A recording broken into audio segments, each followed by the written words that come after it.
Oui, bonjour à tous. Voici le cadrage du DAX pour ce jeudi 14 août 2025. Donc, nous sommes toujours dans cette forte tendance haussière. On revient sur le DAX, ce serait peut-être mieux. Donc, toujours dans une forte tendance haussière qui bute sur les 24 300, 24 600. Vous voyez, c'est une zone de mèche qui est très forte et on voit qu'il a du mal, hein, le DAX a du mal à repasser au-dessus. Alors peut-être qu'il aura une impulsion dans les jours qui viennent, mais quand même le momentum ne semble pas excellent. Et surtout, ce que nous on constate, et on va le voir sur le CFD, c'est qu'hier soir, dès 22 250, qui était notre objectif d'achat, eh bien, tout de suite, il a buté. Et alors que les États-Unis ont explosé la hausse, il a rien fait ou il a plutôt baissé, quoi. Donc ça, c'est pas bon comme signal hein, que le DAX donne, là, de ne pas être capable de monter en même temps que les US. En tout cas, hier soir, c'était assez frappant. Bon, moi, j'étais acheteur hein, sur le DAX. J'étais obligé de me suis forcé à acheter, quoi. Parce que voilà, il est mou. La tendance naturelle du DAX dès l'ouverture, c'est de baisser. Et nous sommes dans cette contradiction. Nous avons une forte tendance haussière et nous avons une zone de résistance très forte où les vendeurs vendent obstinément le DAX. Et là, ils ont commencé à vendre des 24 250, 24 300. Donc nous, on doit tenir compte de ces réalités-là. La bougie daily, elle n'est pas forcément très belle. Et on va déjà ouvrir en dessous ce matin-là, puisqu'on est à 24 020. Donc on est déjà en dessous. Donc on risque d'ouvrir avec un gap baissier. Donc gap baissier, ça veut dire on devrait plutôt vendre hein, durant la journée. Alors ce ne sera pas le cas pour moi. Pour quelle raison parce que pour moi, je vois surtout un range. Hein. Si vous regardez en weekly, vous le voyez très bien ici, le range. Hein. Il y a ici un range entre autour de 23 500, vous voyez, et là-haut, quoi, 24 400, 24 500. Donc le DAX, pour moi, est toujours dans ce range-là, et il y a toujours des achats à faire. Ici, plus bas, voilà, je dois tenir compte de cette réalité. C'est que le marché, il est toujours dans une tendance haussière et qu'il peut toujours bondir là-haut. Et que dans ces conditions-là, c'est difficile pour moi de vendre. Et surtout en intraday, de vous donner des trades vendeurs. Naturellement, en scalp, c'est différent. Une impulsion haussière, comme celle de ce matin, je dois vendre, quoi. J'ai pas le choix. Mais là, dans le mode intraday, nous, on a ici une première zone qui est vers la Tenkan, ici, hein, que vous voyez en weekly.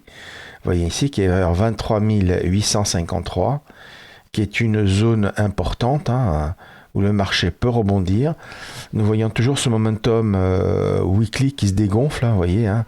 Là, on a même eu un plus haut que le précédent, et pourtant au niveau du momentum, on a ici une bosse plus petite que celle-là, quoi. Donc là, on a une divergence aussi baissière sur le DAX, dont je suis un peu obligé de tenir compte aussi. Donc on est extrêmement prudent sur le DAX, hein. On n'a pas vraiment de certitude, on regarde les touchettes des zones.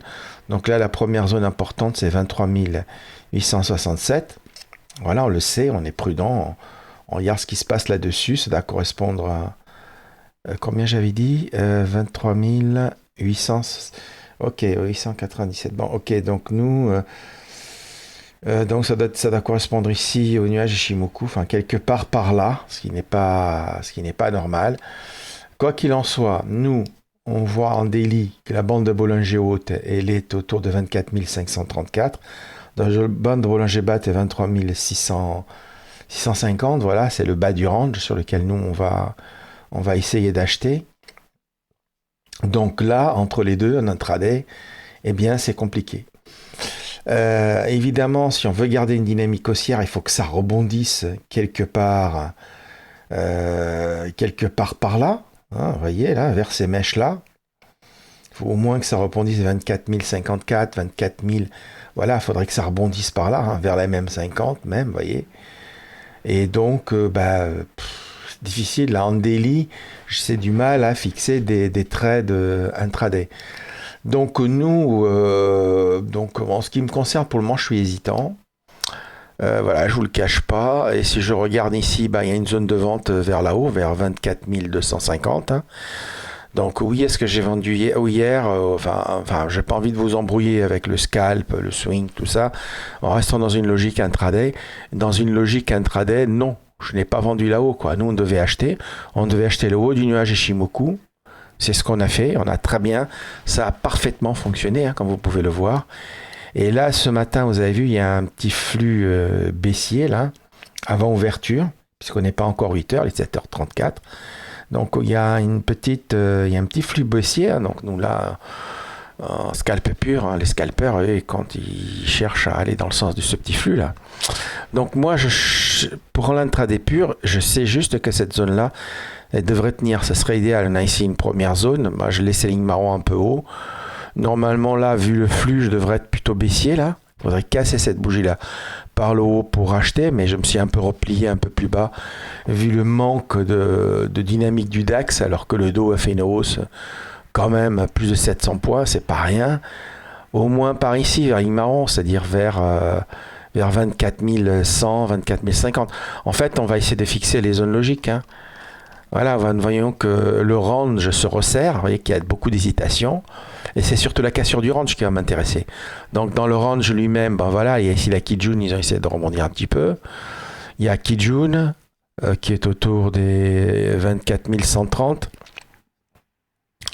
Et Super Trend, voire convergence avec MM50. Voilà, en tout cas moi, c'est ces mèches-là, voire ces mèches-là, qui est à dire 24 164, je ne vendrai pas en dessous. Donc moi ici, disons que si j'ai un retour ici encore et que ça s'enfonce par là, peut-être qu'il y aura un achat à faire. Voilà, donc je préférerais un achat vers entre 24 115 24 064. Vous voyez, c'est la zone où je vais surveiller pour un achat. Donc là, vers la Kijun, ils essayent de rebondir un petit peu, donc c'est instinctif, hein, c'est normal. Mais enfin, on n'a pas encore l'ouverture de 8 heures pour pouvoir juger. Moi, je vous dis juste que le DAX n'est pas remonté avec les US, qui ont gagné 700 points facilement. Enfin, le dos gagné 700 points, par exemple. Et donc, je trouve cela assez suspect. Et c'est tout ce que je peux vous dire, quoi. Donc, nous, on va essayer de faire un achat quelque part par là. Voilà, quelque part vers ces mèches-là ou vers ces mèches-là, on sait que c'est par ici. En gros, entre 24 115 et 24 064, ok, c'est là la zone que je vais vous fixer pour un achat éventuel en intraday. Mais il faudra qu'on ait un signal, des stops assez courts, on n'hésite pas à sortir. Hein. Ça ne va pas comme nous on souhaite. Et c'est tout ce que je peux vous dire. Hein. La tendance, le DAX a un comportement très... Enfin, c'est pas normal qu'il n'ait pas monté avec les US, quoi. C'est-à-dire toute cette hausse-là, elle a été faite avant l'arrivée des US, quoi. Après, il a bloqué à 24 250 et il a plus bougé, quoi. Et donc, ça me plaît pas beaucoup, quoi. Il aurait dû continuer à monter, exploser 24 300, voire plus, quoi. Je m'attendais au moins à ce qu'il rejoigne la bande de Bollinger Haute 24 300, quoi. Et il ne l'a pas fait. Donc, je reste prudent. Et, bon, là, il y a des chiffres pour la Grande-Bretagne, enfin, pour les Anglais, vers 8 heures, là, qui vont peut-être avoir une petite influence. Les chiffres de l'inflation en France, bon, ça sera plutôt pour l'indice français. Et le DAX, lui, il est toujours dans cette faiblesse. Donc, moi, je reste acheteur, fondamentalement. Voilà, je dirais entre la ligne marron et ici, quoi, vers ces mèches-là. Et je vais peut-être me fixer même la super trend, pas plus. 24 088, là, je ferai plus rien en dessous, quoi, à l'achat. Je surveille cette zone-là si on a un rebond. Bon, j'essaierai de choper le signal technique, quelques points, encaisser, c'est de tenir jusque là-haut, et si jamais ça casse par le bas, je dégage. Voilà. Donc, en gros, je m'autorise un seul achat entre 24 115 et 24 088. Voilà, c'est tout. En dessous, je laisse tomber les achats, j'attends que ça reparte au-dessus pour racheter et en même temps connaître une zone de stop un peu plus propre. Voilà ce que je peux vous dire. Je suis un petit peu en manque de confiance sur le DAX. Moi, je le vois en range entre quelque part, entre là-haut, là. Et puis enfin, entre la bande de Bollinger haute, la bande de Bollinger basse qui est beaucoup plus basse, qui est à 24 010, vous voyez, maintenant c'est le haut du nuage Ishimoku là, qui est devenu vert, hein. Donc nous, oui, on le sait, hein. Donc moi, si je me positionne à l'achat, ce sera plutôt par là, quoi, vraiment. Là, je tenterai sur signal technique, petit levier, mais bon, c'est tous les bords du range qui vont m'intéresser pour le DAX. Voilà, je ne comprends pas pourquoi le DAX est aussi faible, et donc c'est pas normal qu'il n'ait pas monté hier soir avec les US. Donc je m'autorise un seul trade s'il va ici. Sinon, je laisse tomber, je l'ignore. Vous voyez là, il retombe. Vous voyez là, ça, je suis pas surpris là. C'était une zone de vente, tout de suite il retombe. Voilà, donc moi je m'autorise un seul achat quelque part par ici. Et je n'oublie pas qu'on va ouvrir avec un gap à la baisse. Donc si ça tient pas, je dégage.